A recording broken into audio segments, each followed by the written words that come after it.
Shalom. Shalom. Shalom. Shalom. Shalom, how are you? Shalom, madam.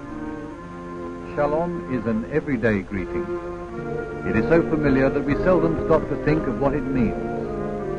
Is there a more beautiful word than shalom, peace? It is not only a greeting, it is a way of life, a hope, a prayer.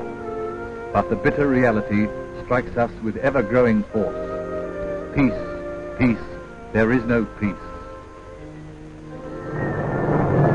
The headlines read, bloody skirmishes along Israel's borders.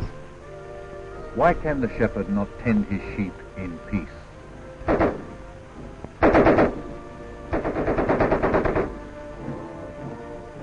Jordanians destroy home in the Beisan Valley. Why does the gong clang at midnight?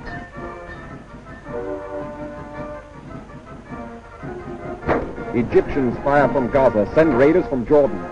Why does the alarm destroy the quiet of the night? We are threatened on every border. Our lives are in danger, our homes are unsafe. And only a few years have passed since the United Nations declared our right to live and build in our historic homeland. How we hoped for peace to come and stay. All of us, but the very young, remember how we crowded the streets to celebrate and cry out our cries of joy and happiness. Many of us wept with overwhelming emotion while our hearts sang out our thankfulness. Despite the threats of the Arab leaders and the gathering of the enemy armies, we issued our Declaration of Independence. We extend our hand in peace and friendship to all of the neighboring states and their peoples, and invite them to cooperate with the independent Jewish nation for the common good of all.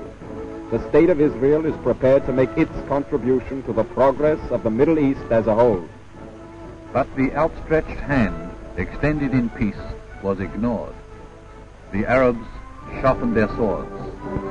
Their battle cry was, Israel must be destroyed.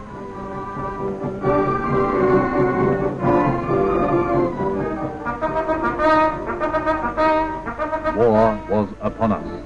Those were terrible days for the newborn state. We took up arms, the meager arms at our disposal, and prepared to drive back the oncoming invaders. The battles began and spread throughout the land.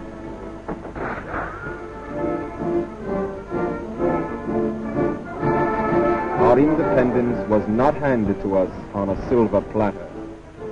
Our young, untrained army met the enemy and fought them on every front. But the enemy was not easily defeated. They attacked wherever attack was possible, towns, villages, and open cities. Their planes bombed Tel Aviv, trying to create panic. They destroyed homes. They killed civilians.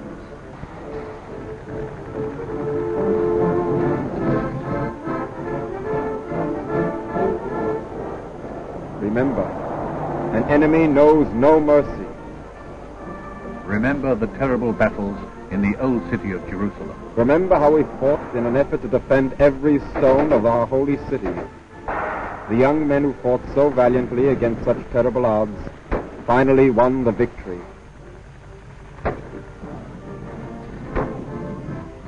Their sacrifice remains as an eternal light to remind us of the freedom with which they endowed us. Those who died for us were caught up in the flames of the burning bush and were never really consumed. We must not betray them. Then the gates of Israel were flung open, and the children of Israel began to stream through them. With the greeting, the blessing, and the prayer on their lips, they came in their thousands, tens of thousands, hundreds of thousands. The young and the old, survivors of the death camps, war victims, refugees from many lands. They came by plane and ship and overland to join their Jewish brethren in the building of their land of Israel. It is written that Israel was once a land flowing with milk and honey. Thousands of years of war and neglect had turned it into a wasteland. But the land was only sleeping.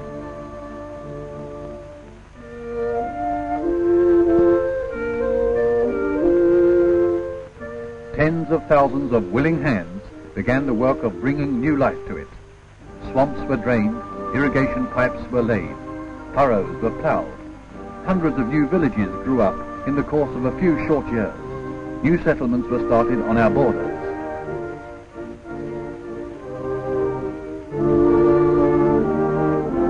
But our farmers could not sleep in peace after their long day's work. The land responded to the labour and care which was given it. It awoke from its long sleep. The fields yielded good harvests.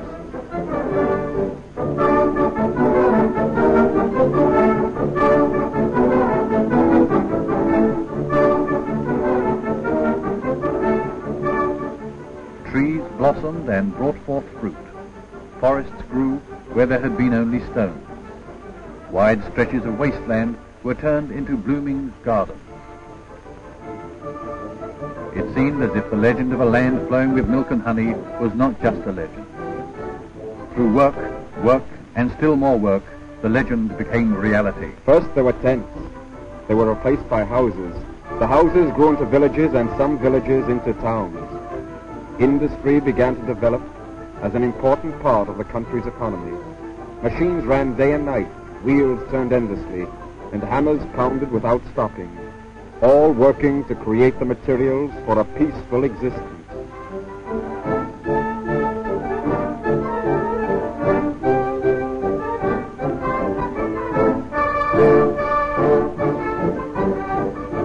And best of all, here we have Israel's prize product, the sabra.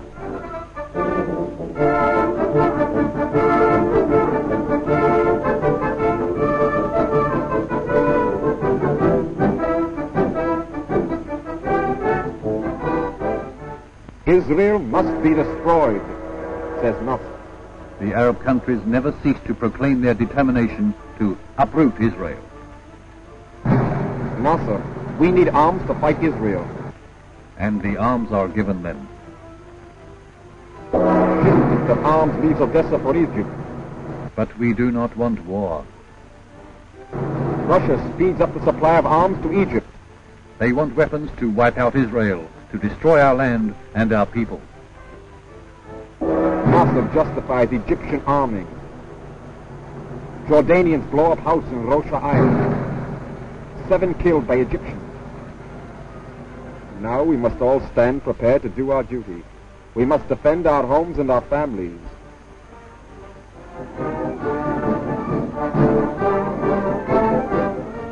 We must put our trust in the Israel Defense Army.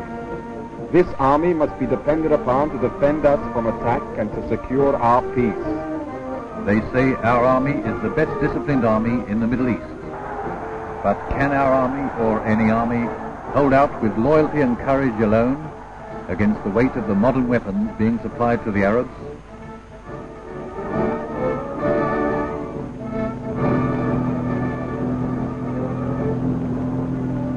Our paratroopers are well trained, but are they adequately equipped to do their duty?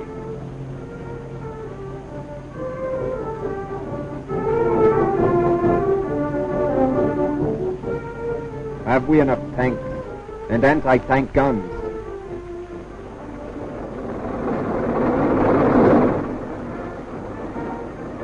Have we enough jet fighters and bombers to defend Israel against the enemy's newly equipped and bigger squadrons? The answer is no, we have not. Can we afford to rest on our past victories in the face of the flood of weapons now reaching the Arab states? our safety and our future lies in the hands of Israel's defense forces. They cannot defend us without arms. He needs arms. He needs arms. He needs arms. He needs arms. Let them have arms. Let them have arms. Let them have arms.